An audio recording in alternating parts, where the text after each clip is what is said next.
नमस्कार मित्रों। प्रभु दारुण दुख देनहि ताके मति प्रभु हर लेहि। जैसा कि इसमें बताया गया है कि बुरे समय में इंसान की बुद्धि काम करना बंद कर देती है, उसी प्रकार से हम अगर अपने घर के वास्तु का ट्रीटमेंट कराते हैं तो हम अपने घर की ऊर्जाओं को लगभग सकारात्मक कर लेते हैं। लेकिन यह वास्तु आंख बंद कर या अंधविश्वास को फॉलो करके नहीं किया जाता है। आमतौर पे आपने यह देखा होगा कि एक ही परिवार में रहने वाले 5-6 लोगों का अगर परिवार है तो कुछ लोग बहुत ज्यादा ग्रोथ करते हैं और कुछ लोग सामान्य या उससे भी नीचे का जीवन व्यतीत करते हैं। ऐसा क्यों होता है? ऐसा सिर्फ इसलिए होता है कि उनकी कुंडली में बैठा ग्रह कुछ दिशाओं को तो सपोर्ट करता है, वहीं कुछ दिशाओं के लिए वह नकारात्मक प्रभाव डालता है।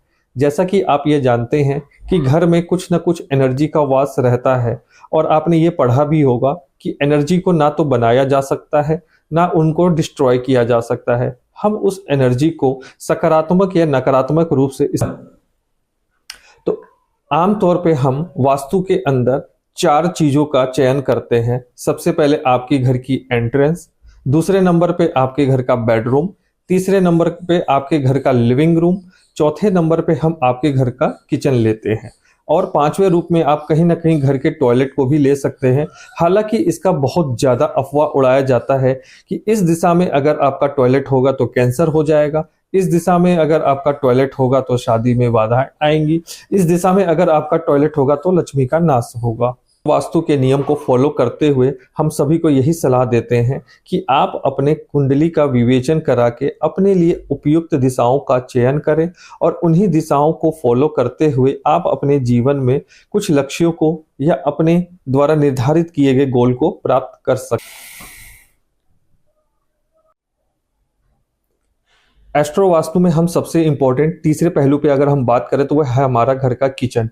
हमें जिंदा रहने के लिए खाने की जरूरत है, और वह खाना हमें मिलता कहाँ है? वो खाना मिलता है हमें किचन से।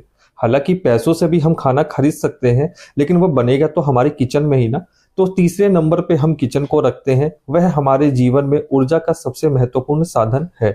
अगर किचन आपका मान लीजिए कि साउथ वेस्ट डायरेक्शन में ही क्यों ना हो, और वह आपकी कुंडली के बिल्कुल विपरीत ही क्यों ना काम कर रहा हो, ठीक है, तो आप क्या कर सकते हैं, किचन को आप एक सब ग्रिड कर सकते हैं। यानी आप किचन में आप 4 डायरेक्शन बनाइए, और जहां पे भी वो आपको साउथ का डायरेक्शन दिखता है वहां पे आप अपने किचन का बर्नर लेके सेट कर दीजिए।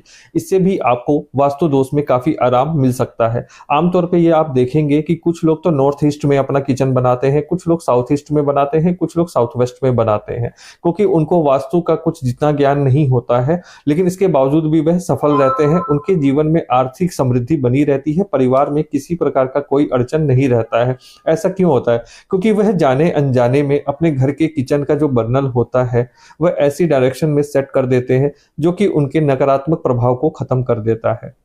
मान लीजिए आपने अपना किचन वास्तु को देख के साउथ में ही क्यों ना बनाया हो, लेकिन गलती से आपने किचन का जो स्टोव है यानी बर्नल उसको आपने नॉर्थ ईस्ट में या किसी ऐसी डायरेक्शन में रख दिया है जो कि एंटी है, तो यानी वो किचन आपको बैकफायर करेगा, उसके आने वाली एनर्जी आपको नकारात्मक प्रभाव दे सकती है। तो ऐसी स्थिति में कोई जरूरी नहीं है कि आपका किचन का डायरेक्शन कहाँ पे है, आप बस उसका जो गैस स्टोव है उसका डायरेक्शन साउथ की तरफ करें, जिससे कि आप उस एनर्जी के साथ अपने आप को चैनलाइज कर पाए और उसका आप पॉजिटिव फायदा उठा पाए।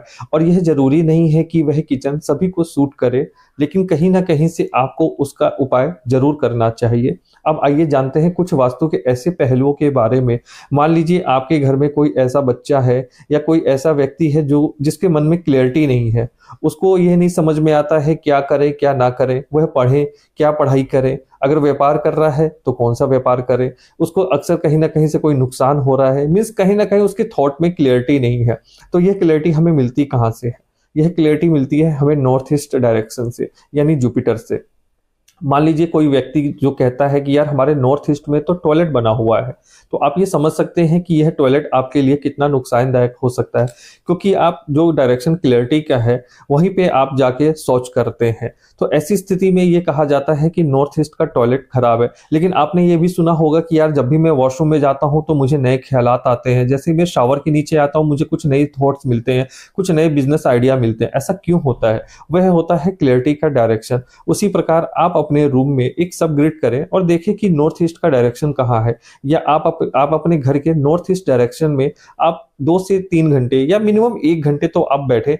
आपके मन में आने वाली जितनी भी उलझने हैं, जो भी थॉट्स हैं, वह चैनलाइज होंगी और आपको एक सकारात्मक पहलू का एहसास होगा। आपके मन में क्लैरिटी आएगी, आपके अंदर ऊर्जा का संचार होगा।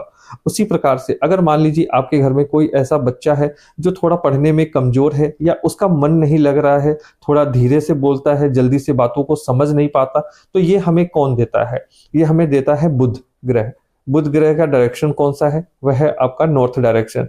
तो आप उस बच्चे को 1 घंटे के लिए बोलिए कि भाई उस डायरेक्शन में तू बैठ के खेल, तू उस डायरेक्शन में पढ़, या मोबाइल पे ही क्यों ना कोई गेम खेल। इससे क्या होगा, धीरे धीरे वह उस एनर्जी के साथ चैनलाइज होगा और बच्चे का जो है पढ़ने में भी मन लग सकता है।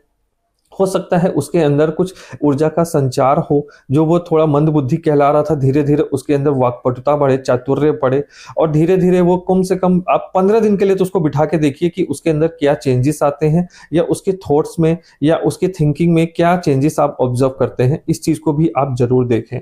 उसी प्रकार से अगर मान लीजिए कि कोई हस्बैंड वाइफ है, उन लोगों के बीच में झगड़ा हो रहा है या उनमें सामंजस्य नहीं बैठ पा रहा है, वह अपने आप में जो आजकल चल रहा है ना कि वाइब मैच नहीं हो रही है, तो आप उनके रूम में कुछ ना करें, एक बार जो आपकी जो लाइटें होती हैं उनको आप फॉलिंग लाइट लगा के देखिए, यानी जो दीवार से चिपकने वाली लाइटें होती हैं, एक बार वो लगा के देखिए। इससे आप देखेंगे कि उस कमरे के अंदर राहु जो है एक पॉजिटिव राहु का एक पॉजिटिव एनर्जी उसके अंदर चैनलाइज होगी, जिससे हस्बैंड और वाइफ के बीच में हो सकता है कि कुछ दूरी कम हो, क्योंकि उनके मन में जो पर्दे डले हुए थे या जो नेगेटिव पन था वो धीरे धीरे खत्म होने लगेगा। क्योंकि हस्बैंड और वाइफ के बीच में जो रिलेशन अक्सर जो ब्रेकअप या कुछ ऐसी घटनाएं होती हैं, वह राहु के नेगेटिव इम्पैक्ट के कारण ही होती है। अगर उनके घर में सीलन है या उनकी टाइलों में कोई दरार है, तो ये साफ दर्शाता है कि भाई हस्बैंड वाइफ के बीच में मैच नहीं हो पाएगा या इन दोनों में मल मुटाव रहता रहता है। ये छोटे मोटे जो एनर्जी सिग्नल होते हैं, जो ये बताते हैं कि इस घर के अंदर प्रॉब्लम क्या चल रही है। हमारे जीवन में हमारे ग्रहों के दशा, महादशा या अंतरदशा एक बहुत महत्वपूर्ण भूमिका निभाते हैं।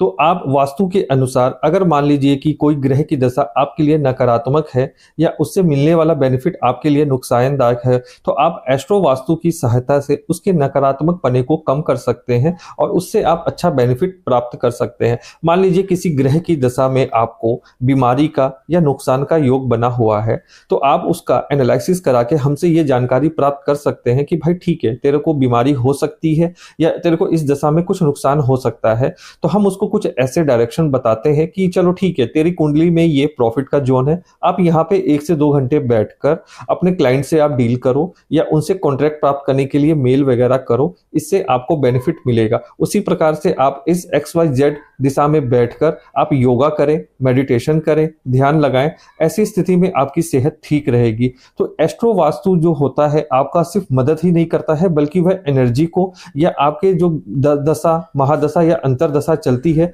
उसको ये करेक्ट करते हुए उसके एनर्जी का आपको बेस्ट बेनिफिट देने का भी आश्वासन देता है। अगर आप भी अपने कुंडली का एनालिसिस करा के ये जानना चाहते हैं कि आपकी कुंडली में कौन सा डायरेक्शन बेस्ट है, किस डायरेक्शन में बैठ के आपके प्रॉफिट के योग बने रहेंगे, किस डायरेक्शन में आपका बेडरूम होना चाहिए, तो आप हमारी टीम से संपर्क कर सकते हैं। आपको यह वीडियो कैसा लगा कमेंट करके जरूर बताएं। Thank you so much. Radhe Radhe.